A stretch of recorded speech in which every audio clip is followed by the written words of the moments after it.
I'm sitting in my studio. The mixing board, dark, except for the green glow of the monitors. My phone buzzes on the console, sharp against the wood. It's an alert from my bank's legal portal. A loan agreement is waiting for my review. My biological parents, Cynthia and Mark, are demanding I co-sign. 16 years after they divided my siblings like assets, my parents returned. Not for an apology, but for my signature. They don't know the girl they abandoned to. The state now understands contracts better than they ever will. Tonight, I am finally ready to say no. Have you ever been the one who was just left out? Let me know your story down in the comments. And I'd love to know where you're listening from. I was 15. I was sitting on my bedroom floor, my back pressed against the wood, trying to become invisible. In my lap, I held a small, cheap cassette player. I was listening to an old tape. The volume turned down so low, I had to press the foam headphone against my ear. It was a recording of me and my brother, Leo. He was 10, and I was trying to teach him a guitar chord. You could hear his high, clear voice get frustrated, then laugh. "No, you're doing it wrong," he said. And I laughed back. Then, we tried to sing a lullaby together. His voice was pure, and mine was, well, Mina. It was clumsy and amateur, but it was ours. It was the only recording I had of us. Just the two of us. I kept my finger on the pause button, my thumb rubbing the raised plastic dot. I was trying to use the sound of our voices to drown out the other sound. The sound from downstairs. The shouting had stopped about an hour ago. The shouting was familiar, almost comforting. It was just noise. But the silence that followed was terrifying. It was the calm, heavy silence of finality. It was the sound of division. Then, through the floor, I heard the voices. Not angry anymore. Calm. Measured. Like two accountants dividing office furniture. "I'll take Maya." It was my mother, Cynthia. Her voice was sharp, decisive. Maya was my sister. She was 12. She was the easy one, the pretty one. There was a pause. I heard the scrape of a chair on the kitchen tile. "Fine. My father, Mark." His voice was rough, coated in exhaustion. "Leo stays with me." Leo, my brother on the tape. He was 10. He was already good with his hands. Already useful. I held my breath. My hand stopped moving on the cassette player. I waited. I just waited. I waited for my name. Ilara. I waited for one of them to say. "And Ilara," or "What about Ilara?" The silence stretched. It pulled so thin, it felt like it was going to snap. I could hear the refrigerator humming downstairs. I could smell the faint, metallic scent of the old wiring in my walls. I waited so long that the silence itself became the answer. I was the line item left blank. I was the piece that didn't fit either set. I was the problem nobody wanted to solve. The realization didn't hit me like a wave. It was cold, like ice water being injected into my veins. I wasn't an asset to be fought over. I was a remainder. I looked down at the cassette player. My hand was shaking. I pressed the eject button. The little door popped open, and I took out the tape. The simple black plastic object, the sound of our voices, trapped on a thin, brown ribbon. This was the moment my life split in two.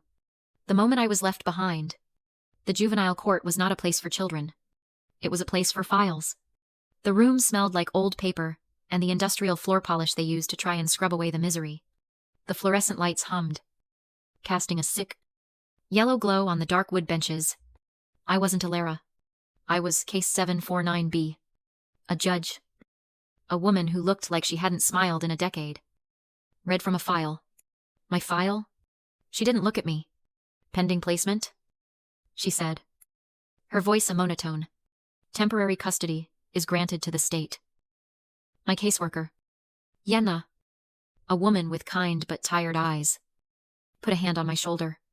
"It's time to go." "Ilara." I stood up. My legs felt like they were filled with sand. I looked for my mother. My father. They weren't there. They had already signed the papers. They had already left.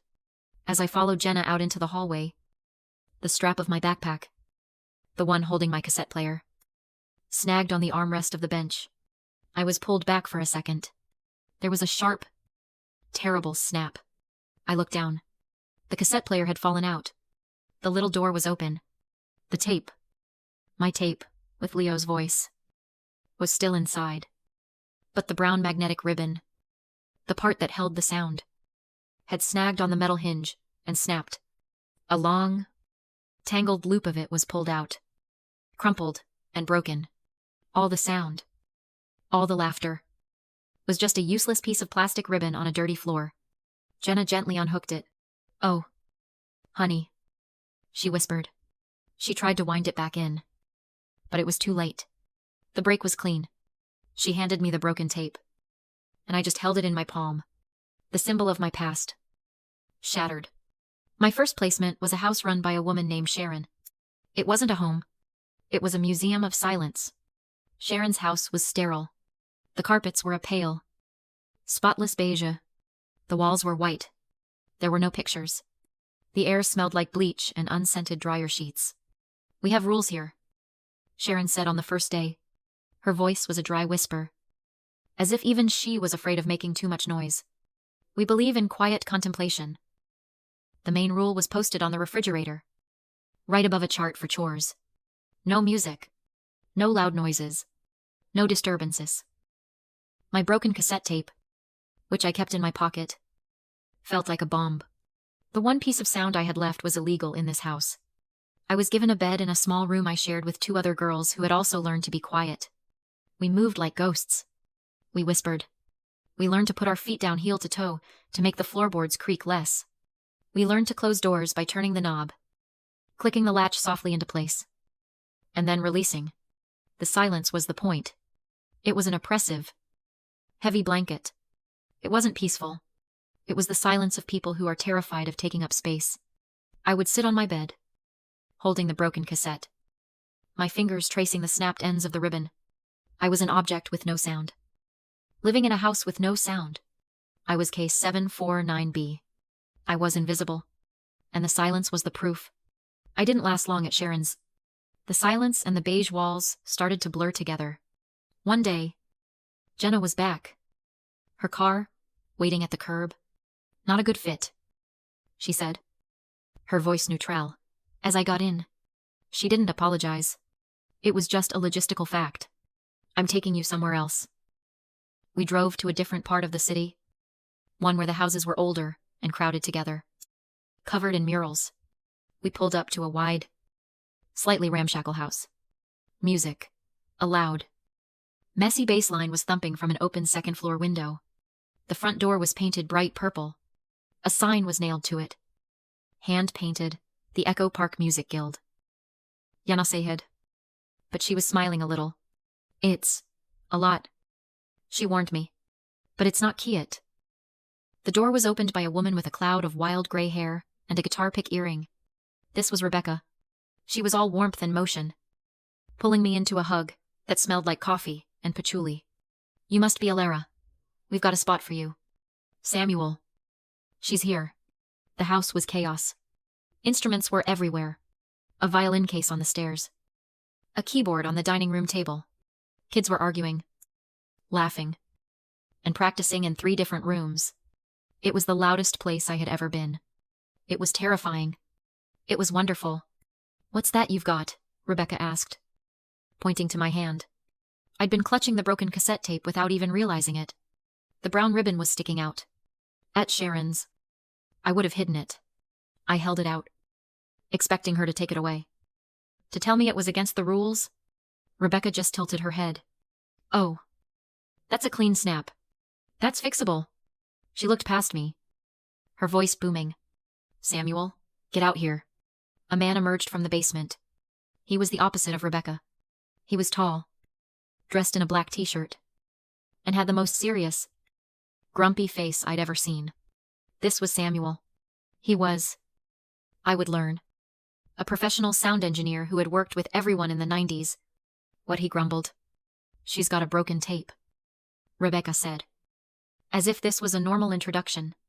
Samuel looked at me, then at the cassette in my hand. He let out a long, suffering sigh. He motioned with his head. Bring it, he said, and turned back toward the basement. I followed him down into a room that changed my life. It was a real studio. The walls were covered in acoustic foam. A massive mixing console sat in the center. But on a small, clean workbench in the corner was what he called his repair station. I held out the tape. He didn't take it. The first thing you learn, he said, his voice a low rumble, is that you never throw away the master. Everything else is a copy. This is your master. You have to respect it. He showed me how to gently pull more of the ribbon out. He pointed to the break. You don't fix this with cheap plastic. You fix it right. He pulled out a small roll of what looked like silver foil. Splicing tape, he said. It's professional. It's precise. He showed me how to lay the two broken ends of the magnetic ribbon perfectly flat, side by side, on a small metal block. You don't overlap them, he said. You meet them exactly. You make the break as clean as possible. Then, with the precision of a surgeon, he cut a tiny, perfect piece of the silver tape and laid it over the seam. He pressed it down. He showed me how to wind the tape back into the cassette. The small silver patch gleaming under the single light. He put the cassette in an old player on his bench and pressed play. I heard the hiss. I heard my own laugh. I heard Leo's voice. No, you're doing it wrong. The sound was clear. It hadn't skipped. The break was still there. But the silver tape had bridged it. It was stronger. Samuel looked at me. That, he said, is the art of splicing. Now you know how to do it.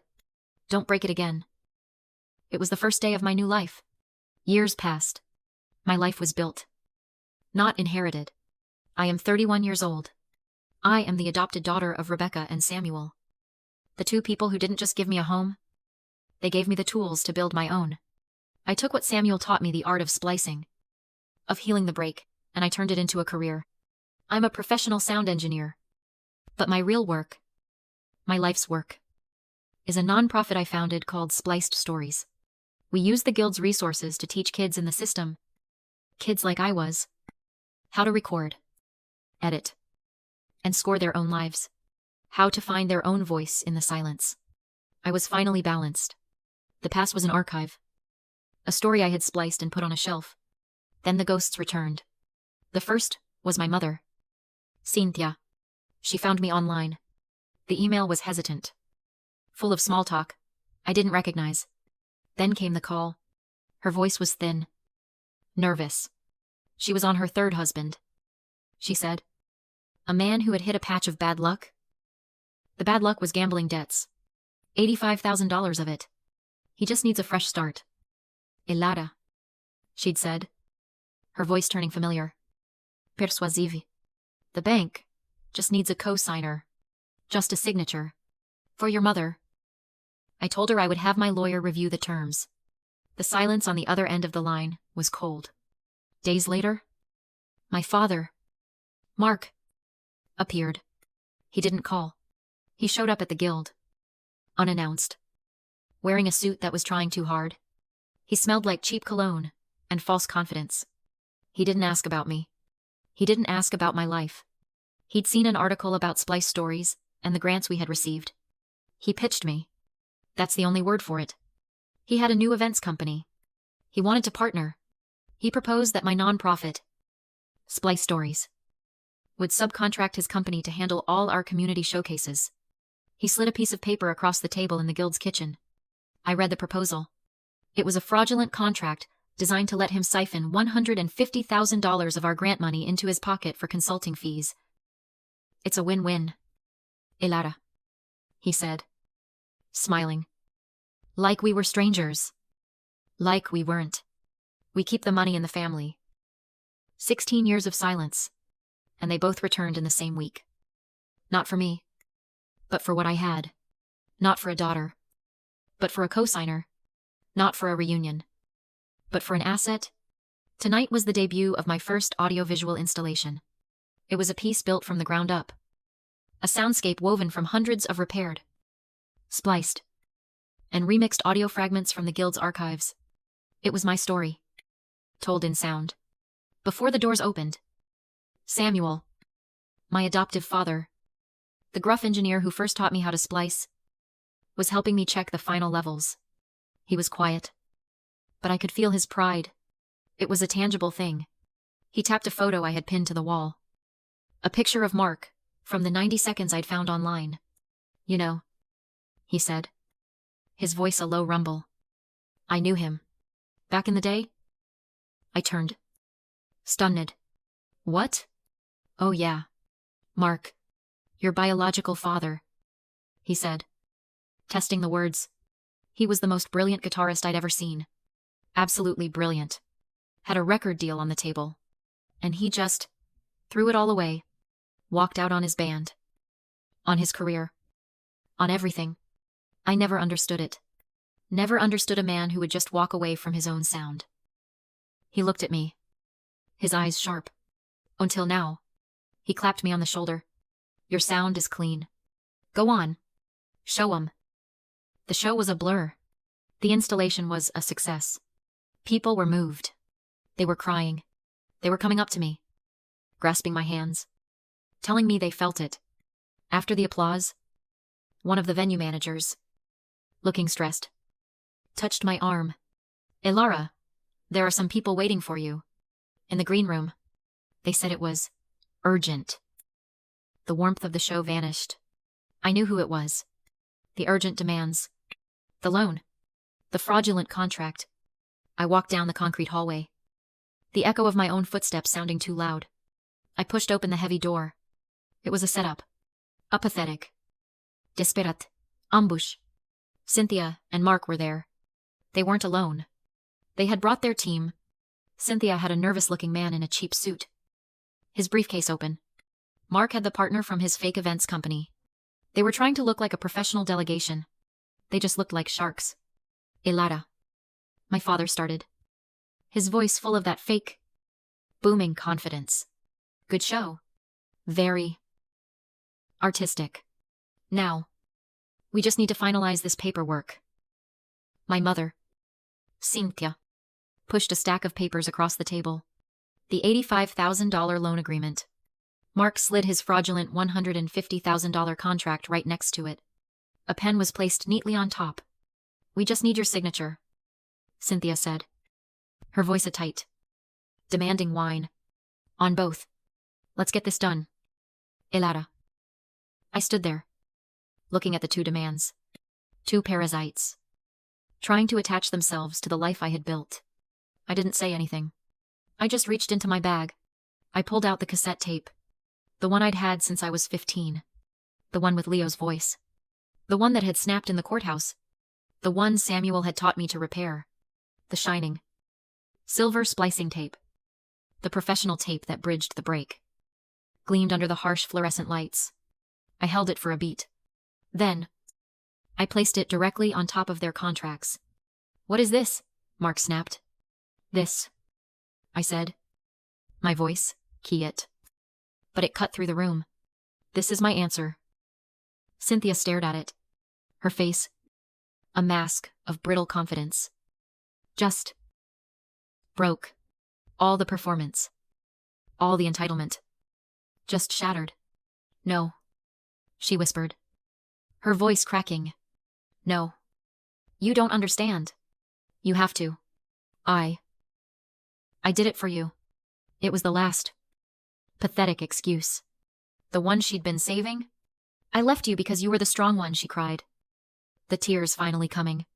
Maya. Leo. They needed me. They were fragile.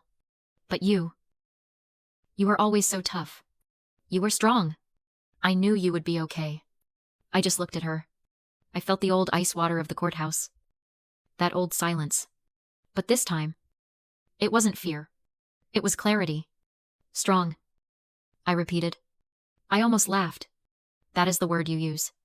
The alibi. The story you tell yourself, so you can sleep. I stepped toward the table. I wasn't strong. I was a child. A child who learned to be quiet. A child who learned to be invisible, so I wouldn't be a problem. I pointed at her. You didn't leave me because I was strong. You left me because I was convenient to leave. You burdened me with your choice. That isn't strength. There's a word for that. It's called parentification. It's the sickness of a parent who forces their child to be the adult, to carry the emotional weight they can't. You didn't leave me to save me. You abandoned me to save yourself. The silence in the green room was heavy, broken only by my mother's ragged breathing. My words, "You abandoned me to save yourself," just hung in the air. Inenarrable. Final truth. The door opened. It wasn't a manager. It was Leo. My brother. The boy from the lullaby. Now a man I barely knew. With the same eyes I saw in the mirror. My mother, Cynthia, made a small, hopeful sound. A gasp. As if a new actor had just walked on stage to save her scene. My father, Mark, straightened up. A flicker of his old salesman confidence returning. Ready to claim his son. Leo didn't look at either of them. He walked past Mark's desperate, welcoming posture. He walked past Cynthia's outstretched hand. He walked straight to me.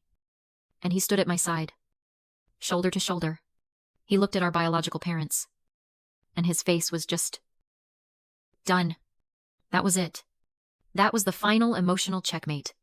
The one piece of the past they thought they still owned had just walked across the room and stood with the remainder. Mark, the brilliant guitarist who threw everything away, just deflated. He saw his son. He saw me. And he saw there was nothing left to leverage. He grabbed his fraudulent contracts from the table. His movements jerky and angry. And he walked out of the room. He didn't say goodbye. Cynthia stared. Her mouth open. She looked at me. Then at Leo. Then back at me. As if searching for one last button to push. One last string to pull. There were none. Just two adults who were no longer her quiet, convenient children. She got up. Her movements stiff and old. And followed him out. The door clicked shut. And the silence that was left was, for the first time, peaceful. Later, I was alone in my studio. The lights were low. The hum of the equipment was the only sound. My sound. I was holding the cassette. The black plastic. The faded, handwritten label. And the small, shining piece of silver splicing tape that held the two broken ends of the ribbon together. The lullaby. The break. The repair. I looked at it for a long time. It wasn't a wound anymore. It wasn't a ghost. It was a document. A master recording of a life. I turned to my professional archive. The rows of shelves where I kept my work. I took a new, clean archival box. I placed the cassette inside. I printed a label. Elara. Lullaby. Master. I slid the box onto the shelf. Right between a restored symphony and a modern soundscape. It was filed. The break was healed. The past was no longer an emergency. It was just a part of the score. We are taught that blood is supposed to be unconditional. That family is a bond you can never, ever break. But I learned that some bonds aren't made of love. They're made of guilt. They're made of obligation. And holding on to a toxic tie isn't loyalty. It's just agreeing to be poisoned. Over and over. Choosing to let go. Choosing to say that final, no, isn't an act of revenge. It's not about hate. It's an act of liberation. It is the moment you stop letting their story define your future. It's the moment you finally let go of the blood they gave you. And find the person you were meant to be.